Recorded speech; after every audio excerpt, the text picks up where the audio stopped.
ஒரு முதல்வருடைய பிறந்தநாள். இவனுக்கு என்ன தெரியும்? எனக்கு நிச்சயதாம்பலம் கலைஞர், ரிசப்ஷனுக்கு எம்ஜிஆர். இதான் கொடுப்பேன். இதை நினச்சி பார்த்தாவே சந்தோஷமா இருக்கு. சில விஷயம் நினச்சி பார்த்துக்குவேன். இப்படிலாம் கூட நம்ம லைஃப்பில் நடந்திருக்குல்ல. என் கல்யாண பத்திரிக்கை நான் வந்து மக்கள்கிட்ட எம்ஜிஆர் அவருக்கு போய் கொடுக்குறேன். அவர் கொடுக்க போகிறேன். அவர் மேலே இருக்கார். இன்னைக்கு உடம்பு சரியில்லைங்க, நாளைக்கு வாங்கன்ட்டாங்க. நான் வந்துட்டேன். அப்போ ஒரு கலைஞரை போய் பார்க்குறேன். பார்த்து பத்திரிக்கை கொடுக்க போகிறேன். உடனே தைரியமாக கூப்பிட்டாரு.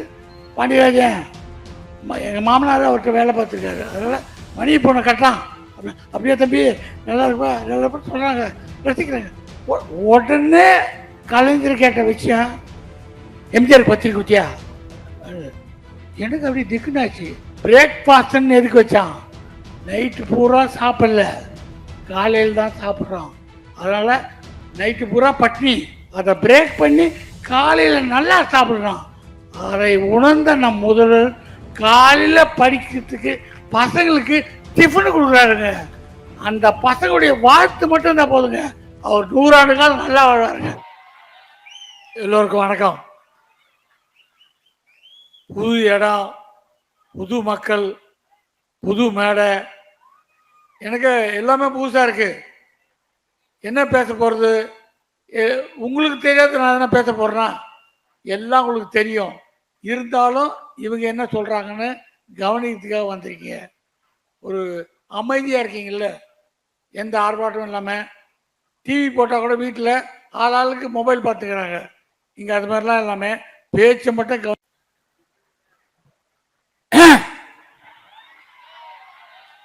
எல்லோருக்கும் வணக்கம்.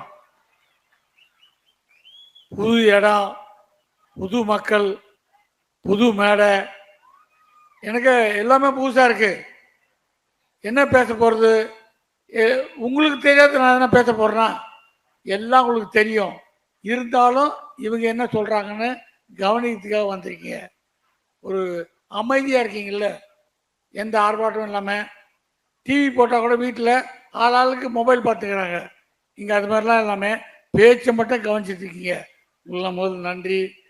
அண்ணன் இளவரசி பேசினார், கூடிய சீக்கிரம் ஒரு பொலிட்டிஷியன் ஆயிடுவார். ஏன்னா அரசியல்வாதி எப்படிலாம் பேசணும் கஷ்டம் பார்த்துருக்கேன். அப்புறம் சினிமாவில் நான் டைரக்டர் ஆகும்னு நினைக்கவே இல்லை. டைரக்டர் ஆகிட்டேன். 100 நாள் வெள்ளி விழா ஹீரோ ஆகிட்டேன். அதெல்லாம் நினைக்கவே பார்க்கல. அது மாதிரி எங்கள் தெருவுலேருந்து எனக்கு நல்லா ரொம்ப பேசியாக இருக்கிற, ரொம்ப பற்றுலாம் பழக்கலாம் இல்லை. ஆனால் ஒருத்தர் அடிக்கடி பார்த்துன்னு இருக்கிறேன். அவர் மந்திரியாக எதிர்க்க உட்காந்துருக்காரு. எனக்கு அதை கிள்ளி பார்த்துறேன். இந்த மனுஷனை பார்த்துனே இருந்தோம், மந்திரி ஆகிட்டாரு. நான் என் பிறந்த நாள் கேட்பாங்க, காந்தி பிறந்த நாள். காந்தி பிறந்த நாள் இப்படி ஒரு விபத்து நடந்திருக்கு. காந்தியும் பிறந்திருக்கார், நானும் பிறந்திருக்கேன். அந்த மாதிரி ஒரு விபத்தாக நான் வந்தோம். ஆனால் அவர் கடின உழைப்பு. பேரறிஞர் அண்ணாவுடைய பொன்மொழிகள் நான் பார்த்துருக்கேன். ஒரு புத்தகத்தில் படித்தேன். அதில் ஒருவன் அவனுடைய துறையை, எந்த துறையை தேர்ந்தெடுக்கிறானோ அதில் ஒரு நாளைக்கு 2 மணி நேரம் தொடர்ந்து அதையே சிந்தித்து செயல்பட்டால் அவன் அந்த துறையில் தலை சிறந்தவனாக வருவான். அது நான் அமைச்சரை பார்க்குறேன். சின்ன வயசுலேயே பார்க்குறேன். எப்பவும் 5-10 பேர் இருப்பாங்க. அதுவா இதுவா பிரச்சனை பிரச்சனை. அப்புறம் கொஞ்ச நாள் பார்த்து பார்த்தா கூட்டம் அதிகமாகுது. பேசிக்கிட்டே இருக்காரு, பிரச்சனைகளை தீர்த்தே இருக்காரு. சின்னவன் பெரிய அப்படிங்கிறது தொண்டை தோழன். அவர் சொந்தக்காரர் கூட்டலாம் அவரை பார்த்ததே இல்லை நான். அவர் சொந்தக்காரங்க யார், மாமன் மச்சான் அப்படிலாம் கிடையாது. இவர் இந்த வட்டங்க, அவர் அந்த வட்டம், அப்படி தான் பேசுவார். அது எனக்கு ஒரே அப்பப்போ போதும். ரொம்ப பூசிக்கிட்டோம்னா நட்பு எதனா வச்சிருப்போம் அப்படின்னு தள்ளியே நிற்பேன். எவ்வளோ பெரிய மனுஷன். நம்மளை பார்த்தேன், வாங்க சாப்பிட்டீங்களா, காப்பி சாப்பிட்றீங்களா அப்படி கேட்கறது இல்லை. இது விட்டுறக்கூடாதுப்பா. நிறைய பேர் நினைச்சிங்க, நல்ல நட்பு கிடைச்சா எக்காரத்தை கொண்டு அதை விட்டுறே கூடாது. அதனால அமைச்சர் எனக்கு தெரியும். அவர் படித்த ஸ்கூலில் தான் நானும் படித்தேன் அப்படி சொல்லக்கூடாது. நானும் படித்தேன் அப்படித்தான் சொல்லணும். அவர் தெருவில் தான் நான் இருந்தேன். நாங்கள் 2 பேரும் செய்யப்பட்டேன். இதை நான் சொல்லிக்கும் போதே சந்தோஷமா இருக்கேன். அவர் பார்க்கும்போது எனக்கு எவ்வளோ சந்தோஷம் இருக்கும். அற்புதமான மனிதர். ஒரு துக்க சம்பவத்தில் தான் அவர் நிறைய பார்க்குறேன். ஓடோடி வர்றாரு. எவ்வளோ வேலை இருக்கட்டும் பார்க்குறாரு, ஆறுதல் சொல்கிறாரு. ஏன் நான் இருக்கணுமா என்ன வேலை துடிக்கிறார். அந்த வீட்டு பிரச்சனையை அவர் தோல் சுமக்கிறார். அதான் ஒரு வெற்றியாளனுடைய அறிகுறி. அற்புதமான மனுஷன். அவர் கூப்பிட்டு யாரும் வரமாட்டேன்னு சொல்லுவாங்க. கூப்பிட்டது மட்டும் இல்லை, நம்ம வீட்டுக்கு போய் சேர்ற வரைக்கும் நம்ம பார்த்துக்குவோம். நிலாவுக்கே போனாலும் இந்த பாண்டிய பத்திரமா வீட்டுக்கு கொண்டு போய் விட்டுருவாரு சுப்பிரமணியன் சார். அந்த நம்பிக்கை எனக்கு கொண்டு பார்த்துக்கோ ஒரு கண்ணு. இன்னைக்கு சுற்றுலாத்துறை அமைச்சர் வந்து பேசினார். நீங்கள் ஒரே தெருவாமே அப்படின்னாரு. ஆமாங்க அப்படின்னா. அப்போ ஒரு கரெக்டாக சென்னை வாசின்னு கண்டுபிடிச்சிட்டாரு. அப்புறம் நான் சென்னை வச்ச வார்த்தை பேசினார். நான் ஒன்றே சொன்னேன், நான் சென்னை தாங்க, ஆனால் என் பொண்டாட்டி சேலங்க என்ன. அப்படியா? அப்போது நீங்கள் சேலத்துக்காரனோட என் பொண்டாட்டி சரி சொல்லிக்கிறதுல ஒரு சந்தோஷம். நிறைய இடத்துல நான் சினிமாவில் வந்த பிறகு யாரோ வேஷம் கட்டலாம் வருவாங்க. நடிக்க வந்தா, அண்ணே நான் மதுரைண்ணே. இருக்கட்டும்பா, மதுரை இருக்கட்டீங்க. மதுரைண்ணே ஊர் பெருமை. அதே நான் வேஷம் கட்டுப்போம்ல சைதாப்பேட்டைங்க. சைதாப்பேட்டையா? சைதாப்பேட்டில் வரக்கூடாதா? இல்லை கேட்டேன், சைதாப்பேட்டிலேருந்து நடிக்க வந்தியா? அப்படி ஒரு எண்ணம் இருந்தது. இப்போ அப்படி இல்லை. நாங்கள் சைதாப்பேட்டைன்னு சொல்லிக்கிறதுல எங்களுக்கு ஒரு பெருமை. இந்த சபையில் வரும்போது என்ன 21 வயசுலேயே டைரக்டர் ஆகிட்டான் பாண்டியராஜன். நான் 21 வயசுல டைரக்ட் பண்ணேன். என்னையாச்சு எல்லாரும் சொல்லுவாங்க, சந்தோஷமா இருக்கும் நம்ம டைரக்ட் பண்ணோம் அப்படின்ட்டு. என்னை விட 17 வயசுலேயே சினிமாவுக்கு கதை எழுதுங்க ஜாம்பவான் அண்ணன் வீசி குகநாதன் சார். காலேஜ் படிக்கும் போது கதை எழுதுறவர். அவர் பழக்க வழக்கம் எப்படி, நம்ம வந்து உட்காந்து பேசும்போது என் முகத்தை பார்த்து ஏதாவது பணம் தேவைப்படுதான்னு. இல்லை அதில் இல்லை எவ்வளோன்னு மட்டும் சொல்லுங்கள், என்னால் அவ்வளோ பண்ண முடியும் அவருக்கு சொல்கிறேன், இல்லைன்னா கம்மியாக முகத்தை பார்த்தே ரேகையை சொல்லுவார். அப்படிப்பட்ட தயாரிப்பாளர்கள் சினிமாவில் ரொம்ப கம்மி. அதில் குறிப்பிடும்படியாக கோனார் சார், இப்போ எஸ்பிஎம் சார். நாங்கள்லாம் டைரக்டர்னு சொல்லிக்கிறோம் அவ்வளோதான். அவரை மாதிரியா பெரிய பெரிய சிங்கம், புலி, யானை அதெல்லாம் வச்சு ரிங் மாஸ்டர் மாதிரி விட்டு வேலை விடுவார். இன்னைக்கு 6 மணி வரைக்கும் ஷூட்டிங்னா அவர் மூடு சரியில்லைன்னா 3 மணிக்கே முடிச்சு நீ கிளம்புங்க, டக்கு டக்குன்னு முடிக்கிறது பிளானிங். இப்போ இந்த ஃபங்க்ஷனுக்கு வர்றாருன்னா அவர் ஃபுல்லாக இந்த ஃபங்க்ஷனில் என்னென்ன பேசணும், யார் யார் வந்திருக்காங்க, யார் யார் இதில் ஈடுபட்டிருக்காங்க, யார் யார் பேரெலாம் நம்ம சொல்லணும், அத்தனையும் ஹோம்ஒர்க் பண்ணுவார். ஹோம்ஒர்க் பண்ணாமல் போகிறவன் யாருமே வெற்றியாளனாக இருக்க முடியாது. நம்ம என்ன பேசுகிறோமோ அதை முதல் நாள் ஹோம்ஒர்க் பண்ணணும். அதில் ஒரு தலை சென்றவர் ராஜேஷ் அண்ணன். அவர் வாத்தியாராக இருந்து சினிமாவுக்கு வந்தவர்.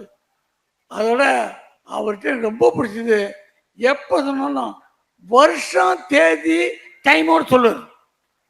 அந்த ஜோசியக்காரர் சொல்கிற மாதிரி. இப்போ இன்றைக்கி பார்த்துருக்கோம் 2 பேரும் இப்படி தாங்க. நான் ஒரு மேடையில் நான் பாண்டியராஜன் சொன்னேன், அது 2025, அது மார்ச் மாதம்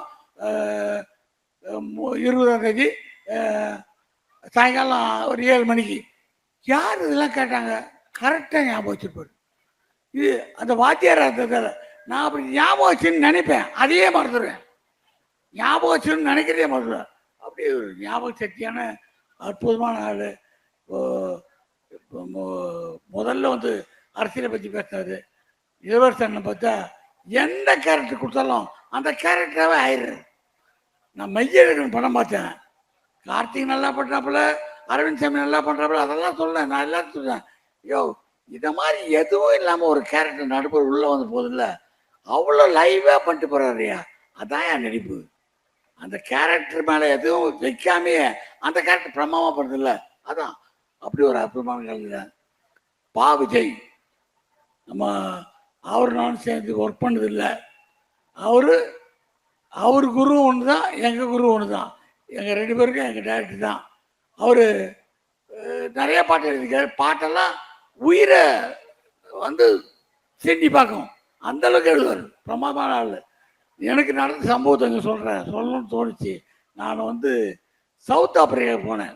இங்கே தான் சொல்ல முடியாதெல்லாம். சவுத் ஆப்பிரிக்காவுக்கு போனேன். அப்போது துபாய் வரைக்கும் ஒரு ஃப்ளைட்டு. அங்கே நம்ம ஒரு ஆள் தான் போய் நாலு துபாய்க்கு போகிறோம்லாம். என்னென்ன ஜூடா காப்பியாக பார்த்தீங்களா, ஜூடா டீ இருக்குது அப்படிலாம் பேசுகிறேன். அங்கே துபாய்க்கு போய் அந்த சவுத் ஆப்பிரிக்கா போகிற ஃப்ளைட்டு கேப்டவுனுக்கு போகிறேன். ஏழுக்கோணும். நான் எப்போவுமே கூட யாராவது கூப்பிட்டு போவேன். அன்றைக்கி பார்த்து தனியாக போகிறேன். அந்த ஃப்ளைட்டில் ஒருத்தர் கூட ஏன்ற வார்த்தை கூட பேச பண்ணுறாங்க. எல்லாம் இங்கிலீஷு. நம்மளை ஏன்டா தேவையில்லாமல் வந்துட்டோம். ஃபிலிம் ஃபெஸ்டிவலுக்கு என் படம் போகுது, அதுக்காக போயிருக்கேன். பயமாகிடுச்சு. சவுத் ஆப்பிரிக்கானா கத்தி குத்திட்டாங்கன்னா பயமாக்குதுன்னு உட்காந்துருக்கேன். நம்ம ஆளுங்க யாருமே இல்லை, நம்ம தனியாக மாட்டிக்கிட்டோம் போது அந்த டிவியில் போடுறோம் ஃப்ளைட் எங்கெல்லாம் பறக்குது. அப்படி பார்த்தா திடீர்னு கிளிமாஞ்சரோன்னு ஒரு மலை, அது மேலே ஃப்ளைட் போகுது. டேய் இதோட பாவத்தை கிளிமாஞ்சரோன்னு பாட்டு இந்த சூப்பர் ஸ்டார் இருக்குது. இந்த ஊர் மேலே தான் போகிறோம். கரெக்ட், நம்ம ஆளுங்க இதெல்லாம் தெரியுது. ஒரு தைரியம் வந்துச்சு. நான் பாவத்தையா தேங்க்ஸ் சொல்லி, என்னன்னா நம்மளை பற்றி சொல்கிறதுக்கு ஆளே கிடையாது. அந்த நேரத்தில் ஒரு வார்த்தை பார்த்தோன்னே உற்சாகம் வந்துச்சு. உற்சாகத்தெல்லாம் நாமளே உண்டு பண்ணிக்கணும். உற்சாகம்லாம் கிலோ கணக்கெல்லாம் கிடைக்காது. நமக்கு கஷ்டங்க தான் டன் கணக்கில் கிடைக்கும். உற்சாகத்தை அப்பப்போ நம்ம உண்டு பண்ணிக்கணும். இந்த நிகழ்ச்சி பாருங்க, பார்க்கும்போது எல்லார் முகத்திலையும் சிரிப்பு, சந்தோஷம். நான் ஒரு முதல்வருடைய பிறந்தநாள், இவனுக்கு என்ன தெரியும் அப்படின்னு நினைக்கலாம். அவங்களுக்கு சொல்றதுக்கு தான் ஆரம்பிக்கிறதுக்கு முன்னாடி எல்லாரையும் போய் சொல்ற. கண்ணமாப்பட்ட அந்த சுண்ணாம்பு கால்வாயில் மு ஜெயவேல்னு பகுதி செயலாளர் இருந்தார். சாருக்கெல்லாம் தெரியும் நினைக்கிறேன். அவர் அங்கே ஒரு பொதுக்கூட்டம், அதில் நாடகம் முரசே முழங்கு. இவர் சார் சொன்னார், அந்த நாடகத்தில் ஒரு 10 ரூபாக்குள்ளே நடுப்புற நான் உட்காந்துருக்கேன். நம்ம முதல்வர் கலைஞர் வேஷம் போடுறாரு, கண்ணாடி போட்டு அந்த கேட்டாப்பில் வந்து நடிக்கிறார். எப்படி நடிக்கிறாரு பார்த்தீங்கன்னா, ஆப்டர்ஸோட முன்னாடி உட்காந்து பார்த்துக்கிறேன். அதுக்கு தலைமை மக்கள் திலகம் எம்ஜிஆர் அவர்கள். அவர் வராரு, அப்படியே கூட்டம் கிட்ட வர்றாரு. அவர் வந்து இவர் பாராட்டிட்டு வந்து நாடகம் ஒன்று டக்குன்னு கீழே வந்து உட்காண்டாருங்க. அவருக்கு சேர் போடுறாங்க. நான் அப்படியே தள்ளி விடுறாங்க. நான் பின்னாடி பக்கம் போகிறேன். 10 பேரில் இருந்தவன் 10 ரோவில் 15 ரோடு தள்ளி போயிட்டேன். அங்கே நிற்கிறேன். அப்படியே பார்த்தா சேர் போடுறாங்க. அவர் எடுன்றார். உட்காந்து நாடகம் பார்த்தார். இவர் நடிப்ப முதல்வரை எப்படி நடிக்கிறாருன்றத கீழே தரையில் உட்காந்து மக்கள் தரம் பார்த்து ரசிக்கிறார். இதை நான் மதுரைக்கு போன ஃப்ளைட்டில் ஒரு தடவை அப்போது ஒரு 10 வருஷத்துக்கு முன்னாடி ஃப்ளைட்லேருந்து பஸ்ஸுக்கு போகிறேன். பஸ்ஸில் இறங்கி அப்போ முதல்வர் பஸ்ஸில் உட்கார்றாரு. அப்போது பக்கத்தில் உட்காந்து பேசணும், ஏதாவது இவர்கிட்ட பேசணும். அதான் அப்போது இது மாதிரி முரசே முழங்கில் அந்த ஜெயவேல் அவங்க அன்னைக்கு எம்ஜிஆர் வந்து சேர்னாருன்னு சொல்லிட்டு தரையில் உட்காந்து பார்த்தாரு. அதை ஒரு சகோதரர்கிட்ட பேசுகிற மாதிரி என்கிட்ட சொல்கிறதுல அவ்வளோ சந்தோஷப்பட்டாருங்க. அப்போ தான் நினச்சி எவ்வளோ பெரிய ஆள், இது சொல்லணுமா என்கிட்ட, இது சந்தோஷத்தை காட்டணுமா? இவனுக்கு சந்தோஷமா இருக்குல்ல, அதை சொல்கிறான்ல, நம்மளை நாடகத்தில் பார்த்தது அது சொல்கிறாரு, சந்தோஷம். அவர் இந்த இளைஞரணியாக இருக்கும்போது அந்த ஒயிட் அண்ட் ஒயிட் போட்டு அந்த பேண்டு வச்சுக்கோங்க, நடந்து போனோன்னா ஃபிட்டாக இருக்கும். அந்த ட்ரெஸ் ஏதோ கடை வாங்கி போட்ட மாதிரி இருக்காது. நான்லாம் வக்கீல் வேஷம் போட்டு வச்சுக்க, அந்த கோட் ஏதோ கடை வாங்கி போட்ட மாதிரி இருக்கும். நமக்கெல்லாம் அதெல்லாம் பொறுத்தது. நல்ல ஒரு கோட்டு கீட்டு போட்டு கம்பீரமாக பணக்காரனாக வந்தால் கூட ஏதோ டூப் பண்ண போகிறேன், இவன் இருக்காது வேற யாரும் இருக்குன்னு நினைப்பாங்க. நமக்கெல்லாம் அது பொறுத்தாது. ஆனால் அப்படி இல்லை. முதல்வர் எந்த கட்ட போகிறாரோ அது வராருன்னா ஒயிட் அண்ட் ஒயிட்டில் யங்ஸ்டர்ஸ்லாம் பார்த்து அந்த மாதிரி ட்ரெஸ் வச்சு போட்டுக்கலாமேன்னு ஒரு ஆசை வரும். நான் அப்பப்போ சந்தோஷப்படுத்துக்கிற விஷயம், எவ்வளோ பிரச்சனை இருந்தாலும் சரி, சில விஷயம் நினச்சி பார்த்துக்குவேன். இப்படிலாம் கூட நம்ம லைஃப்பில் நடந்திருக்குல்ல. என் கல்யாண பத்திரிக்கை நான் வந்து மக்கள் தெரியும் எம்ஜிஆர் அவருக்கு போய் கொடுக்குறேன். அவர் கொடுக்க போகிறேன். அவர் மேலே இருக்கார். இன்னைக்கு உடம்பு சரியில்லைங்க, நாளைக்கு வாங்கன்ட்டாங்க. நான் வந்துட்டேன். அப்போ ஒரு கலைஞரை போய் பார்க்குறேன். பார்த்து பத்திரிக்கை கொடுக்க போகிறேன். உடனே தைரியமாக கூப்பிட்டாரு.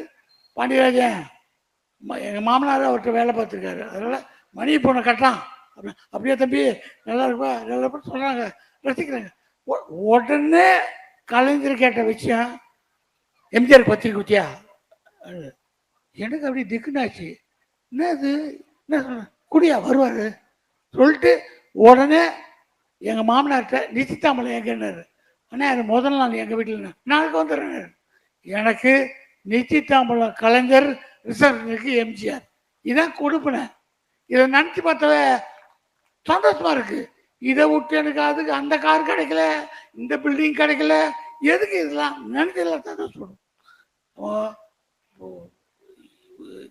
முதல்வரை பற்றி பேசணும்னா, அவர் திட்டங்களை பற்றி சொல்லணும்னா நீங்கள் டெய்லி பட்டியலே வச்சுருப்பீங்க, எவ்வளோ பேசலாம். எனக்கு என்சிசியில் இருந்திருக்கேன் நான். என்சிசினா இந்த காக்கி ட்ரெஸ் கொடுப்பாங்க, நமக்கு ஒரு ஆசை சிப்பாக கொடுப்பாங்க. அது சிப்பாக ஆஃப் ட்ரௌசர் இருக்கும். ஒருத்தன் சொன்னான், அப்படி கஞ்சி போட்டு போட்டுனா ஆஃப் ட்ரௌசரு கூராக இருக்கும், தக்காளி எடுத்து அப்படி கட் பண்ணால் தக்காளி கட்டாயிடலாம். அடேங்கப்பா, நான் அருவாமனை மாதிரி இருக்க மாட்டோம், அப்படி இருக்க மச்சான் சூப்பராக, இதெல்லாம் கேட்டோம்னா அடேங்கப்பா சிப்பாக போட்டு அப்படி நடக்கணும் அப்படின்னு போய் சேர்ந்தா கொடுத்தாங்க பாருங்க, பாவாடை மறிக்குது ட்ரௌசர். இதை போட்டு இணையா இருக்குது, என்ன பண்ணுறது, நம்ம வறுமை அப்படி அதே கொடுத்தா வாங்கிட்டு அப்புறம் ட்ரௌசரை நம்ம மேலே அருணா கயிறை போட்டு அப்புறம் பெல்ட்டை போட்டு அப்படிலாம் போட்டு வரோம். காலையில் எழுந்திரிக்கணும், அப்போ தான் போக முடியும். போடுறது எல்லாம் ஒன்று எக்ஸசைஸ், ஷார்ட்டில் அடிப்பான் ஒழுங்கா நட, லெஃப்ட் ரைட்லாம் போட போடணும் டக்கு. என்ன என்சிசி மேலே பாசமா? முடிஞ்ச உடனே 4 இட்லி ஒரு வடை கொடுப்பான். இதுக்கு தான் இந்த பாடு. காலையில் கவான்னு இருக்க பசி, வீட்டில் பழையதான்.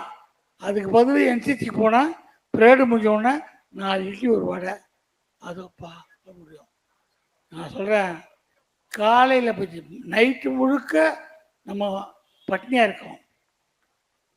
பட் இந்த விருது சொல்லுவாங்க பிரேக்ஃபாஸ்ட்ன்னு எதுக்கு வச்சான்?